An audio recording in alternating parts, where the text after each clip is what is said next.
Okay, this is a video I may publish about repairing a body mount problem on my S10, O2 S10. There's another fella, Mossman381 on YouTube, who has published a video on exactly the same uh, uh, mount in the same place. He chose to use a piece of pipe and go up to rest on the bottom of the floor pan, and then he bolted right through the bushing and the pipe right through the floor pan, put a bolt down from the floor. I'm going to approach it a little bit differently, not using bolting into the floor pan. I'm going to be using adhesives and pieces, and that'll show up as I go. But this is basically what I've got here is the basically the U-channel type mounting piece on the floor pan has disappeared. It would have had the weld nut that this excuse me, bolt would have went up into, but it's gone. So the sides of the U-channel sort of stick down. If I can see my finger here, the sides of the U-channel still stick down. My plan is to get the old piece removed. I'm going to put a plate with super oh, cold weather, super strong adhesive on the floor pan, and then I'm going to use a piece of rectangular channel steel that will have a weld nut in it. That will, again with the strong adhesive, go onto that patch panel I'm putting on floor pan, and then the bolt will go up into it. So there may be some line-up issues and techniques I have to use to get that done. That's the plan. We'll see how it goes. Of course, I live in the Rust Belt of Ontario. My mechanic said that my lower front fender was lower because of this body mount, so getting started at it, and it turns out the front driver's mount wasn't even there because this whole piece of metal here was totally gone. And you know, the rest of it was just, the hole is enlarged beyond the 2 inches that the front ones are.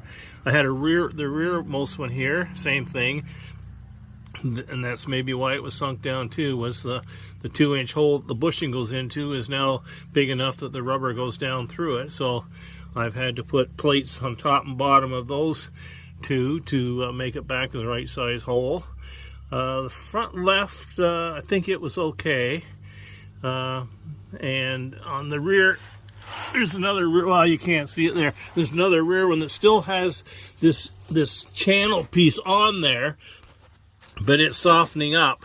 So I again used adhesive to put actually a piece of stainless steel plate just to glue it on to try and reinforce it, get it to overlap the U-channel edges where there was still some strength. So I'm hoping that will all be done. It'll be a bit better than it is right now. So we'll see how it progresses. Well, the old bushing is out after a lot of effort. I wasted my time. Down in there, there's a head of a bolt. I tried grinding it down, but when I got with the air saw, but once I got down halfway of it removed, then the disc was hitting the bushing on top here, the steel bushing. So plan B was to cut two parallel lines here and here, and so the bushing halves came off, and then I bent the rest of the bushings over, and then I dug away at the rubber because it just wouldn't push out because that rubber had all that tension in it. And after that, I used a pry bar on the top. I used a VFH I should say, on the bottom, and it's finally out. You can see that's where the weld nut there that the bolt went into. But now I'll go and show you how I won't be doing Mossman38's mending, because he drilled a hole through his floorboard and put a bolt and a piece of pipe under the floorboard. I'll go show you why I won't be doing that.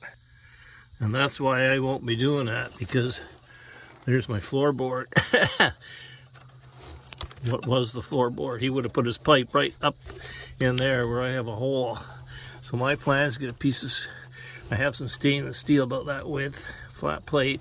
I'm going to put it down and all the way back to here. It almost looks like there's a solid spot right there. I think there's a solid spot. So you can't see very well. But I think there's a solid spot right back by the rocker panel. And it's just going to be PL max 8 times to get that a piece glued onto that.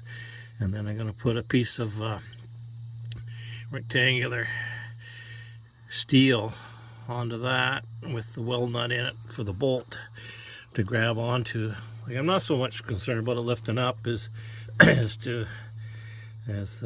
having it supported at the right level so that in the frame, because I've had some issues with the door.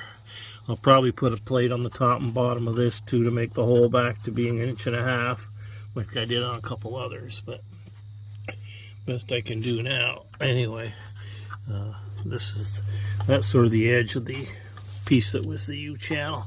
It might come off. Probably take that off so I can project my plate further along into where it'll hit some solid stuff and just basically reinforce the whole thing. So all I can do, anyway, we'll see. Okay, there's better light now. If I include that other piece, it didn't show exactly what's going on here. There's the piece missing so that the floor pan is actually rusted out. But what I'm seeing is this is part of the original bracket that was welded to the floor pan that the whole thing mount bolted into. Of course, it's all rusted away.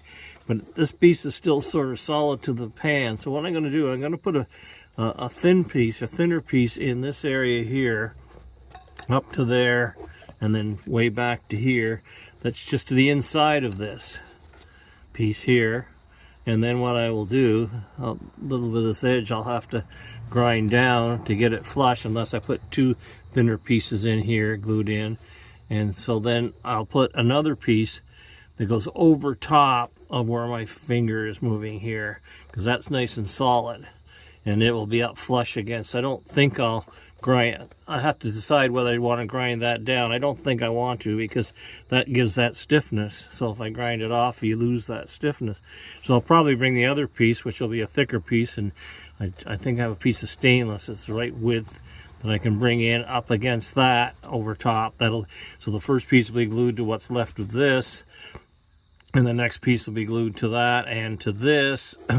And then that's when I'll eventually put my piece of rectangular steel onto, and I'll have the weld nut.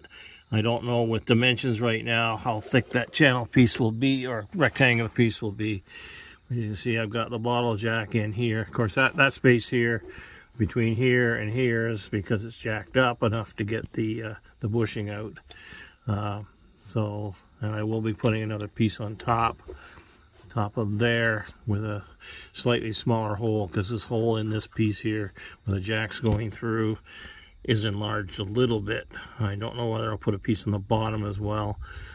It's not that hard to do. So that's where I'm at now. I've got this piece here I actually already cut up. I gotta read. Okay, that's the downside. Okay, so the idea is this.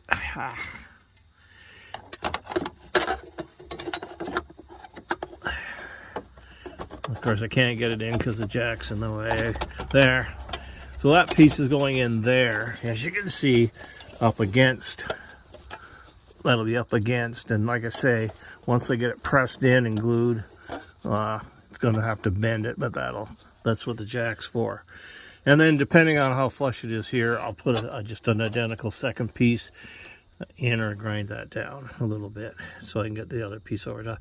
Anyway, I got to try to get that done this morning because I got a meeting to go this afternoon. So that's where we're at for now. Okay, I've actually ended up with those black pieces in there. I've actually ended up with 3 of them to try and bring it down flusher with this piece here, then this piece here. This is the next piece I'm going to try and put in. It is the rectangular that goes across even further to, I don't know, with the jack in the way, probably can't get it in. Anyway, let me just pause that. Okay, now maybe you can see what I plan to do. I put this here rectangular piece, and it will go over the other stuff and come over on top of there. I may still have a bit of grinding down to do of that little, not this outer lip, but the inner lip, to get this to be flush against another metal. You can see what I've got. I've got some, some adhesive here to come off, and there's a little bit of edge there, which I may be able to grind off.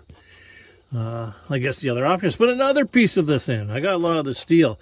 This steel came from the back, a big long back of a desk that I had in my shop for years. Came from a school, I think.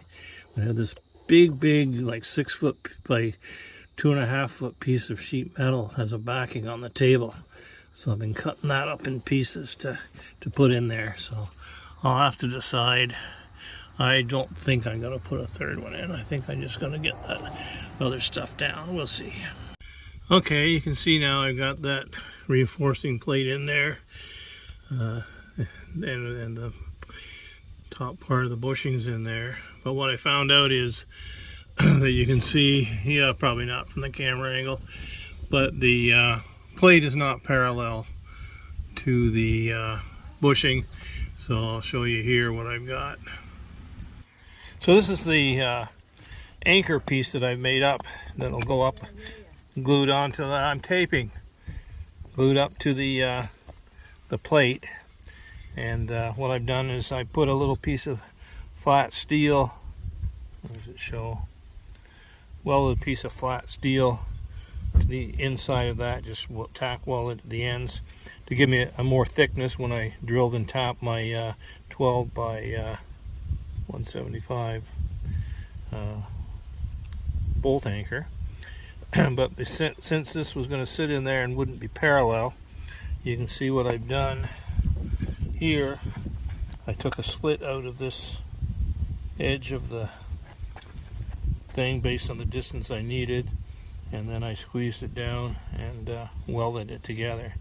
So now when this goes on top of the bushing, it will be parallel, flush, fit correct on the bushing and fit correct on the plate above. And then I will spread this with glue and then let the whole thing down on it to dry up and give me an anchor point for the bolt. So my plan is to put it in, put the bolt up in it, leave space enough to squeeze the adhesive between it and the top plate, and then just let the jacks down, and that will tighten her up. I've had it all down and everything, all four are tight. When I have it down, the door opens okay. I did find that the next one down, the one I talked about, put a reinforcing plate on it, but it's on the existing bracket. The bracket hadn't rusted out. Again, it's not parallel, but so I'm going to have to, it's actually the gap, on this one the gap was to the outside, on the other one the gap is to the inside. So once I settle it and get it down until it's touching on the tight side, I'm just going to put something in to measure what size of wedging I need. So I'll just wedge between the top plate and the inside side of the bushing, and that'll be happy for what this truck is going to be doing for me. So that's where I'm headed now. So here's what the final fabricated body mount looks like. You can see the piece of rectangular steel up there that's up against the patch plates I put across, and then the new mount itself. So we'll see how that works out. I don't have a before picture, but you can see this is the lineup of the bed with the cab, and you can see that there's still a little bit drop on the driver's side actually, and I've still got the Chevy lean on the front to almost an inch. I could go ahead and probably try to put spacers in and move the cab back up a bit more at the back. I don't know if it's worth the effort. I just know that everything's sort of hooked together now. So I'll probably leave it at least now, because it's a cold wind here right now, and I've got to try to finish up this patch panel I put in around the wheel before the snow flies. Apparently we're supposed to be snow in Ottawa last night, but didn't hear if there really was. Anyway, that's probably for it. Now I gotta go work on a chainsaw.